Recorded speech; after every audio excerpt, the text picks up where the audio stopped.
Tepti, qarаңыздар. Adamlar kabirlerinden oyangan кезде ең бірінші болып оянатын кісі кім? Пайғамбарымыз саллаллаху алейхи вассалам. Неге, білесіздер ма? Неге? Bir kitap берем жауабын айтқаныма. Не үшін бірінші пайғамбар тіріледі?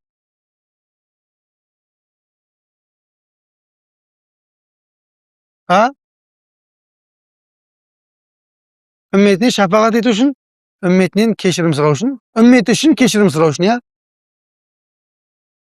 Allah'ın sүйікті құлы болған, ya? Allah'ın sүйікті құлы болды, жақсы бар енді. Не дейді? Дағуат. О жерде дағуат жоқ, бұл өз жақта ғой дағуат. О жақта чисті сұрақ жауап қой.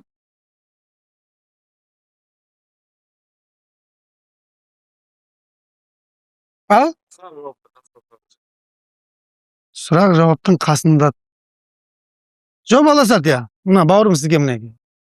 Түсіндіріп берейін өзім. Қараңыздар. Жобаласты жауабы. Үмметі оянған кезде, сұрақ жауабының жағдайын білген кезде қорқып кетпес үшін бірінші пайғамбарымызды көреді екен. Көрдіңіздер ме? Соны көріп барып жүректері басылады дейді. Сол үшін пайғамбар олардың алдында бірінші тіріліп күтіп тұрады екен. Біліп алыңыздар. Пайғамбарымыз саллаллаху алейхи вассалам қабірінен бірінші оянып, үмметін естіп тұрады, күтіп тұрады. Аналар өзінің амалдарын біліп тұр ғой, қорқып тұр ғой жағдайлар. Шошып қабірлерінен оянғанда пайғамбарымызды көріп жүректері басылады дейді. Көрдіңіздер ме? Сондықтан пайғамбар саллаллаху алейхи вассалам бізге мына жақта да керек, о жақта да керек, оның ар жағында да керек екен ғой. Сол кісіге мықтап жабысып алуымыз керек. Көрдіңіздер ме? Керек па пайғамбарымыз? Керек қой. Ол қабірде де сұрақта бар ғой ол. Пайғамбарың кім деген сұрақ бар ғой қабірде. Енді соны мысалға мешіттегі жамағаттың 80% білмесе, ол қалай жауап береді ертең мысалға пайғамбарымыз туралы? Оның бер жағында біз иманды қалай сақтаймыз пайғамбар танымаса? Көрдіңіз бе? Бұның барлығы өте ауыр нәрсе.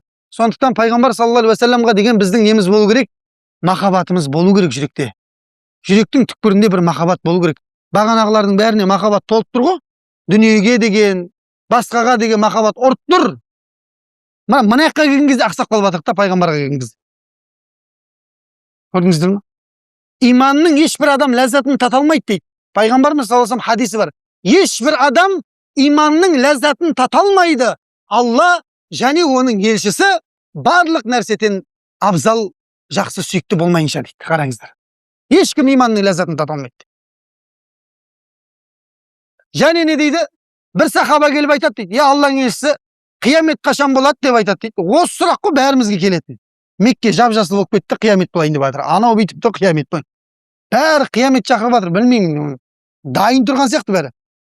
Қиямет қашан болады дейді жаңа. Сонда пайғамбарымыз саллаллаху алейхи вассалам айтады, дайындаған бірдеңең бар ма дейді. Жоқ қой дейді жаңа сахаба. Қатырып оққан намаз да жоқ, қатырып ұстаған ораза да, садақа да жоқ деп айтады. Сонда пайғамбарымыз саллаллаху алейхи вассалам қалай онда? Анау айтады дейді. Мен бірақ дейді, Алла және оның елшісін бүкіл нәрседен артық жақсы көрем деп айтты. Қараңыздар. Олай болатын болса, сен жақсы көргенмен бірге боласың деп айтты пайғамбарымыз саллаллаху алейхи вассалам. Керек пе екен тағы да? Пайғамбарыңмен бірге боласың деген сөз, пайғамбарымыздың жәннаттағы мәртебесі ең биік жоғарыда. Ал оған сүйікті, махаббат қойған кісі, сол кісінің ең биік мәртебеде жоғарыда қасында отырады деген сөз. Раббысының дидарын қайта-қайта көреді деген сөз. Көрдіңіз бе? Бұл әшейін нәрсе емес пайғамбарымызға деген ілесу. Бұл біріншіден иманды сақтау, екіншіден өзіңнің Раббыңның алдындағы дәрежеңді сақтау. Қандай жақсы нәрсе. Сол пайғамбарымыздың көркем мінезімен мінезденбегеннен кейін біз не істей алмай жатырық? Біз жаңағы қараса көзі тоймайтын мұсылмандардан болып қалып жатырмыз кейде. Көрдіңіздер ма? Сол пайғамбарымызға деген адамның жүрегінде сәл де болса не болу керек?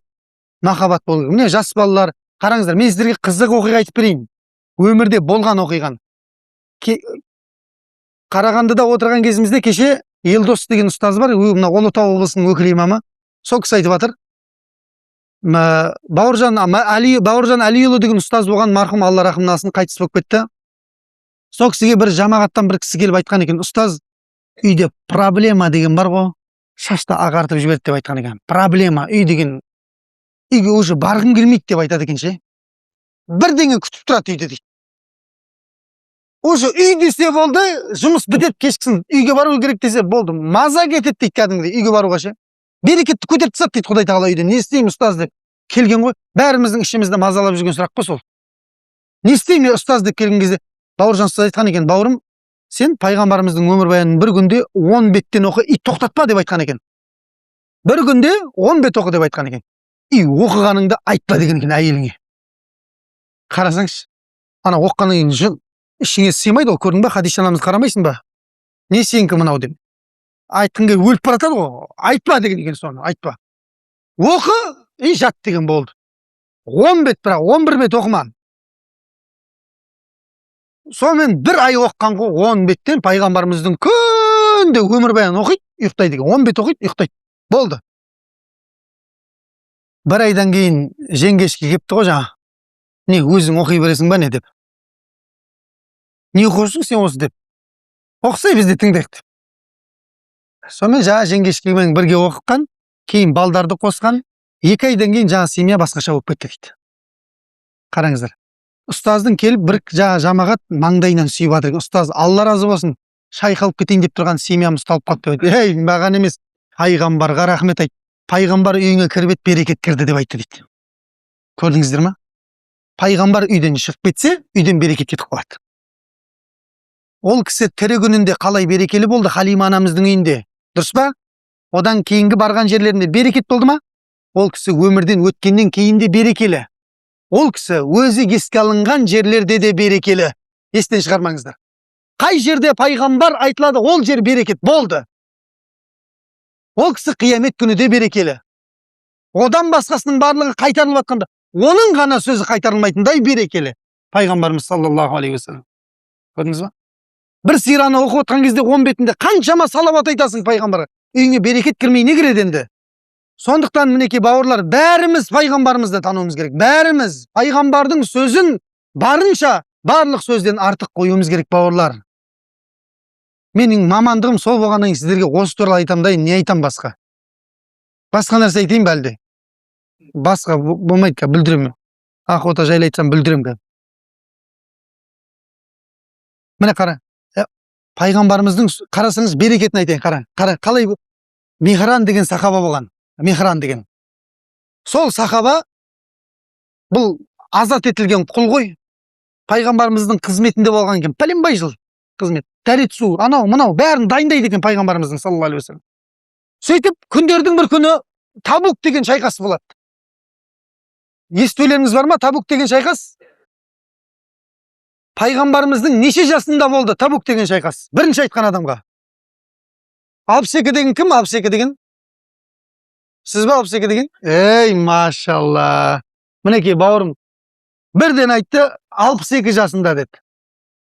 Пайғамбар саллаллаху алейхи уассаламның 62 жасында Табук деген шайқас болған. Демек, өмірінің ең соңғы жорығы. Сол жорықтан қайтып келе жатқан кезде айтқан екен. Сахабалар сұрайды, я Расулалла, тағы да бұдан да мықты жорық бар ма десе, бұдан да үлкен шайқас бар деп айтты дейді. Ойбай, қандай шайқас десе, бұл әркімнің өз нәпсісімен күресетін шайқасы деп айтты дейді. Көрдіңіздер ме? Сол Табук шайқасына кетіп бара жатқан кезде, бауырымызға ма? Мінекей, пайғамбарымызға салауат айтып жүрсін деп тасбих беріп жатыр сізге. Алла разы болсын, машалла. Пайғамбарымыз өмірбаянын тыңдап жүрсіз ба? Ане, көрдіңіздер ме? Ане. Пайғамбарымыздың өмірбаянын тыңдайды екен. Құдай тағала берекетін үйіп төгіп береді етін көресіздер бұл бауырымызға иншалла. Қараңыздар, мына сахабаға қалай берген қараңыздар, берекетті. Сонымен бұл соғыс тарихта екінші аты бар. Не деп аталады? Табук шайқасының екінші аты? Тағы бір кітап берейін, аяйын ба? Ағаларын, Жоқ. Табук шайқасының тарихта тағы екінші аты бар. Не деп аталады ол? Міне, осыдан біздің пайғамбарымызды танитындығыңызды білесеңіздер болады. Не деп аталады? Ұмытып қалдыңыздар ма? Мейлі, ұмытып қалған шығар. Айтуға ұялып отырсыздар ма? Жаттап алыңыздар онда. Бұл жорықтың екінші аты тарихтағы? Қиындық шайқасы деп аталады екен. Жоқ, қиындық. Ғазватул уср деп аталады. Ауыр шайқас деп аталады екен. Неге ауыр десек, бұл шайқас болатын жылы Мәдинада жұт болған екен.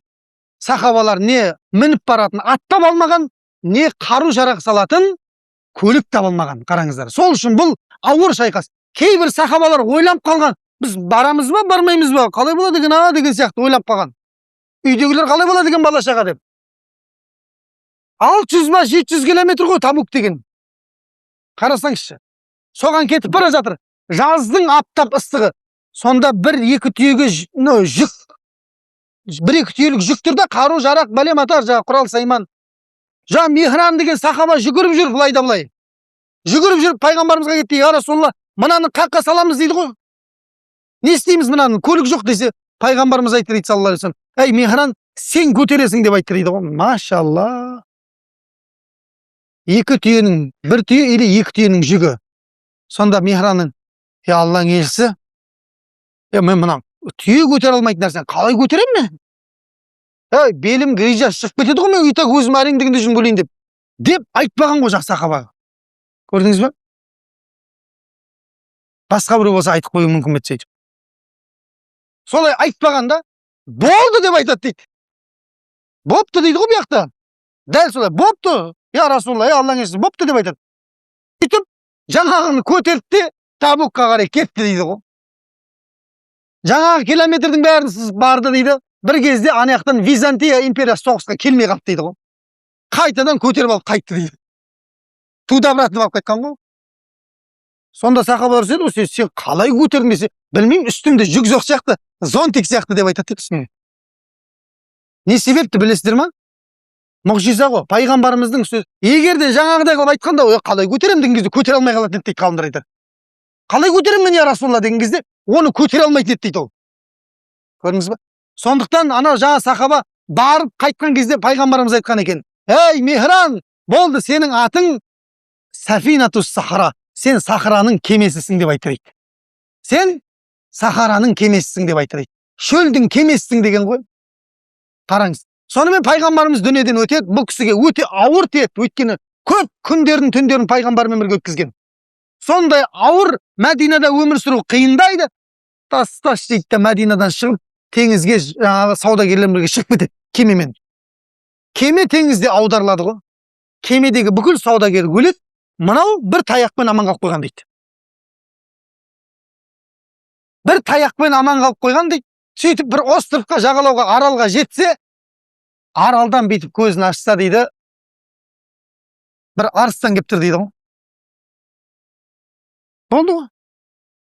Ла иляха иллалланы айтып үлгірсең үлгіргенің, үлгірмесең басыңды солаймен жұтып жібереді ана арыстан бар ғой. Жабай арыстан ғой. Бұның қара ауызда келген сөзін қарасаңызшы. Арыстан деп айтады дейді ғой. Арыстан, ана сахибу Расулилла Сафинату Сахра деп айтады дейді. Арыстан, мен Алла елшісінің досы шөлдің кемесімін ғой деп айтады дейді. Ойбай, машалла, қош келдің. Деп ішінен айтқан шығар арыстан. Өйткені ырррр деп кетіп қалды дейді ғой. Бұл оқиға сахих кәдімгідей болған оқиға айтып жатырмын сіздерге, сенімді. Ана арыстан ырррр деп кетіп қалды дейді ғой. Как будто болды, пайғамбар айтқан болса болды деген сияқты кетіп жатыр. Пайғамбар дүниеден өтіп кетті, берекеті тиіп жатыр ма жаңа кісіге? Пожалуйста, міне дәл солай берекеті тиеді пайғамбардың. Қараңыздар. Осыны айтайын дегенмін ғой. Көрдіңіздер ма? Құрметті ағайындар, Алла разы болсын. Міне сондай. Көрдіңіздер ма? Пайғамбарға деген махаббат, пайғамбардың берекеті, ол барды да, жоқта да не істей береді? Жүзеге аса береді, бауырлар. Сондықтан пайғамбарымызды өте қатты тануымыз керек. Әрқайсымыз жеке-жеке тануымыз керек. Омар деген сахабаны білесіздер ғой? Омар деген сахаба. Бәрі біледі ғой, Омар танымайтын ешкім жоқ. Радиаллаху анху. Бір күні кел жатқан ғой енді былай Мәдинада. Бір кезде пайғамбарымыз саллаллаху алейхи ва саллям Омардың қолынан ұстайды ғой. Ойбай, Омардың тұла бойынан тоғырады дейді радиаллаху анху. Қараңыздар, ең асыл зат пайғамбарымыз, ең Алланың сүйікті елшісі пайғамбарымыз Мұхаммед саллаллаху алейхи қолыңнан ұстаған кезде бар ғой. Жаңа баяда күнәта тұрғанда шынтағың тек кетсе зылдайды деп айтады. Пайғамбарымыз ұстаған кезде қолынан Омардың тұла бойы дірілдеген екен. Жүрегі қатты соғып, Алланың елшісі, Men seni өзümден кейін барлығынан қатты жақсы көремін деп айтып жіберген ғой. Сонда пайғамбарымыз айтты дейді саллаллаху алейхи вассалам, ей Омар, ай, енді қанша жыл қасында жүр ғой пайғамбарымыздың саллаллаху алейхи вассалам. Омар, сенің әлі иманың толықпапты ғой деп айтады дейді. Неге я Расулалла? Ей, сендердің қайсы бірің мені өзінен де, бала шағасынан да, ата анасынан да, дүниесінен де артық жақсы көрмейінше, әлі толық иман келтірген болмайды деп айтты дейді. Көрдіңіздер ме? Қараңыздар енді, біз қайда, пайғамбар қайда? Мына жүрек кімге кетіп жатыр, Құдай білсін ау. Кімге кетпей жатыр деп айтса дейді ғой, бір кісі айтады ғой. Сол мінекей пайғамбарымызды тануымызға жұмсау керек, шамал уақытты. Өмірдің кішкентай бір бөлігінде пайғамбарымызды тануға не істеу керек? Жұмсау керек. Сол кезде адамның өміріне гүл абат кіреді.